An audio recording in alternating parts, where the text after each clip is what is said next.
घुटनों की समस्या बहुत हो रही है, कूल्हे की समस्या हो रही है, खासतौर से महिलाओं को भी इस तरह की बहुत सारी समस्या हो रही है।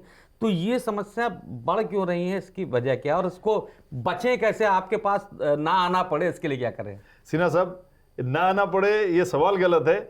हमारे पास आना चाहिए, लेकिन उस समय नहीं जब तकलीफ हुई, उस समय जब तकलीफ नहीं है। अगर आप उस समय आओगे तो शायद हम तकलीफ रोक पाए। तो मैं इस प्रश्न को दो भाग में बांटना चाहूंगा कि ये समस्या आती क्यों है।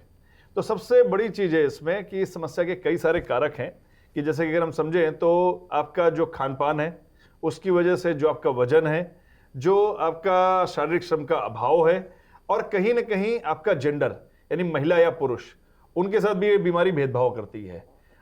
ऐसे कहें तो ये बीमारी ही नहीं है, ये उम्र का एक पड़ाव है। लेकिन अगर आप उसको सही तरीके से ध्यान नहीं रख रहे हो, यानी कि अगर आप लगातार कसरत नहीं कर रहे हो या विटामिन डी और कैल्शियम समुचित नहीं ले रहे हो और आपकी लाइफस्टाइल इरेगुलर है, तो आपको आर्थराइटिस होने की संभावना बढ़ जाती है। वहीं यदि आप एक महिला हैं तो आपके फिजियोलॉजिकल कारण बहुत हैं, जैसे कि माहवारी होना, दूसरा प्रेगनेंसी के दौरान वजन बढ़ना, तीसरा मीनोपॉज के समय पे हड्डियों का खोखलापन। ये तीनों चीजें एक साथ मिलकर के महिलाओं पे तिहरी मार करती हैं, जिसकी वजह से हमारे पास जो आने वाले लोग हैं उनमें 70% महिलाएं हैं। और इससे बचने का तरीका, हाँ जी, उससे बचने का तरीका यही बताइए। कारण जो है, यही निवारण है कि अगर आप अपना शारीरिक श्रम बना के रखते हो, यानी कि नियमित कसरत व्यायाम करते हैं। कसरत कोई भी हो सकती है, स्विमिंग हो सकती है, वॉकिंग हो सकती है।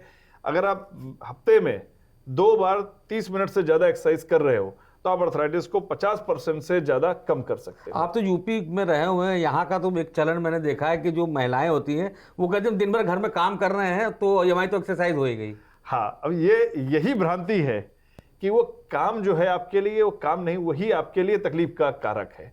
ये उसी तरीके से है कि जैसे मैं किसी से पूछता हूं कि आप वॉक करने जाते हो, बोलते हैं हाँ। कितने लोग जाते हो? कब 5 लोग। तो कब 5 लोग अगर जाते हो तो आप मन हल्का करने के लिए वॉक कर रहे हो, तन हल्का करने के लिए नहीं।